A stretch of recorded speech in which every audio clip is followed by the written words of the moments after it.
आज हम लोग एक मकसद से यहाँ इकट्ठे हुए हैं। हमारा मकसद है कि 25 तारीख को देश की सबसे बड़ी पंचायत का इलेक्शन है, लोकसभा का इलेक्शन, और उस इलेक्शन के अंदर 10 की 10 लोकसभाओं में आपके उम्मीदवारों को उतारा गया है।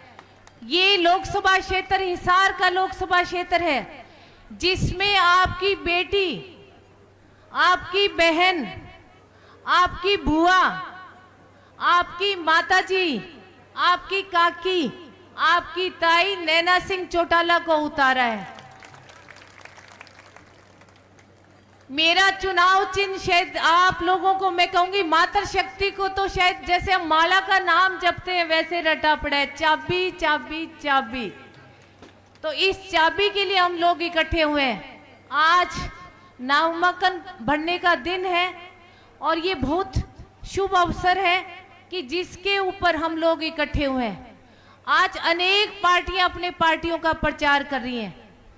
अभी मैं नारी शक्ति की बात से शुरुआत करूंगी कि आज देश के अंदर मैं अखबारों में पढ़ रही हूं कि माताओं के लिए, हमारे चाहे वो देश के प्रधानमंत्री हो, चाहे हमारे कांग्रेसी हो, उन्होंने एक राग अलाप रखा है कि मंगलसूत्र।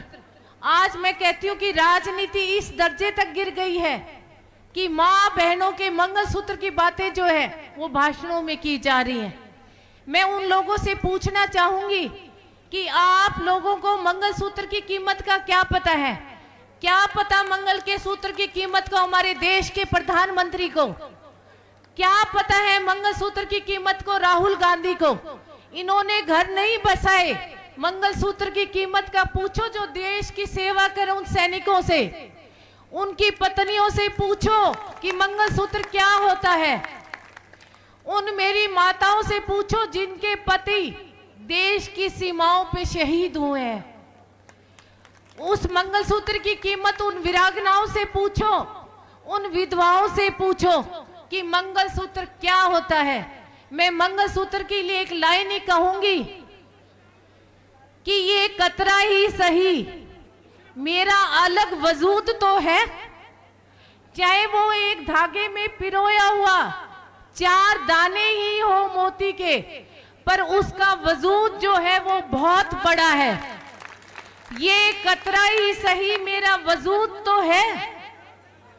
आप इस मंगलसूत्र को, मैं हाथ जोड़ के नेताओं से निवेदन करूंगी कि आप इस मंगलसूत्र को इतना सस्ता मत बनाओ। आप इसके ऊपर, इस मंगलसूत्र की राजनीति मत करो, क्योंकि जिस दिन मातृ शक्ति जागृत होगी, आप ये देखो कि अगर हम दुर्गा की पूजा करते तो वो भी एक माँ है। अगर हम शिक्षा की बात करूं मैं, आज नारी जो है वो बहुत सशक्त है और नारी अपने आप में एक समुंदर है। इसकी गहराई मत नापो नारी की शक्ति की।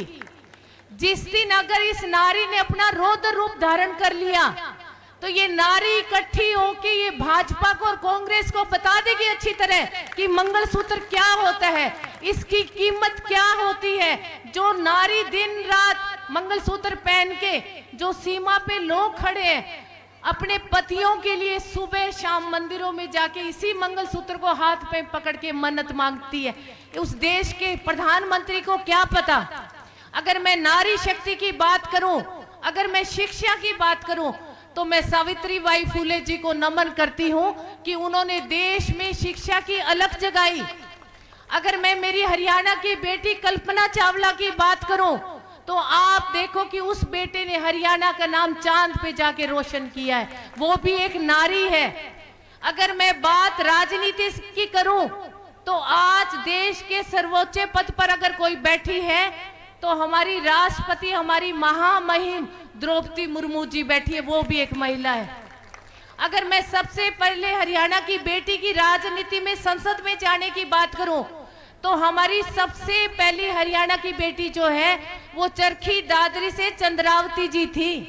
आप सोचो कि उस समय में इतने पुरुषों के बीच में से एक महिला निकलकर चंद्रावती जी राजनीति में आई और वो संसद में जाने का काम किया।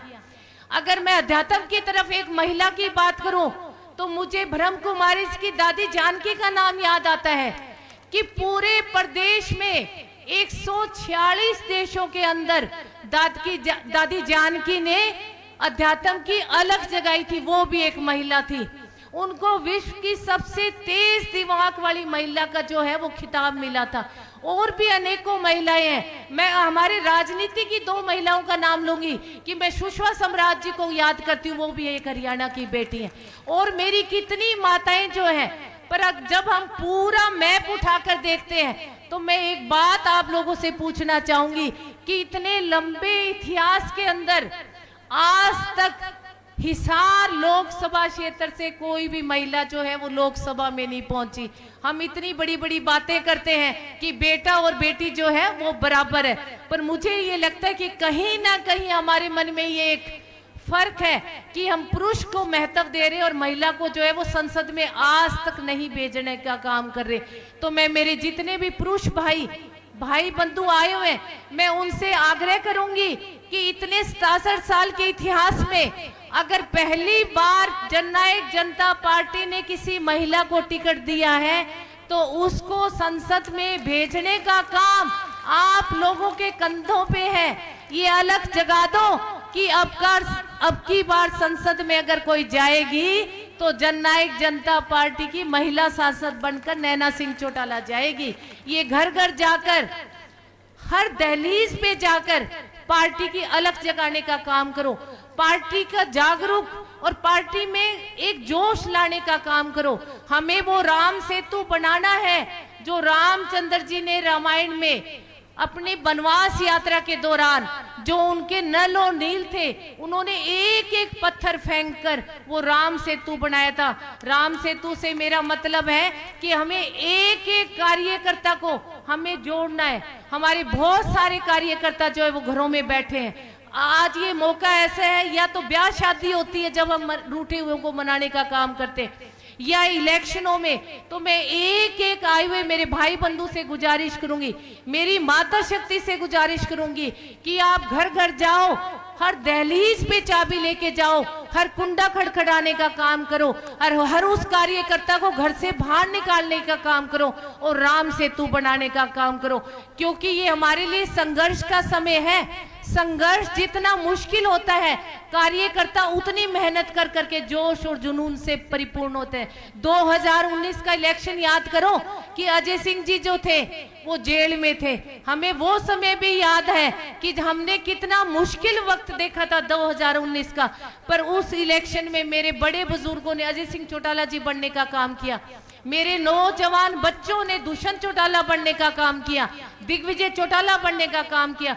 और जो मेरी मातृ शक्ति थी, उस हर महिला के अंदर मैं नैना चौटाला देखती थी। वो घर घर गई, अपने आप को नैना चौटाला मानकर उसने हर घर में दस्तक दी और एक पार्टी में अलग जगह दी कि अब की बार जननायक जनता पार्टी का राज लाना ही लाना है।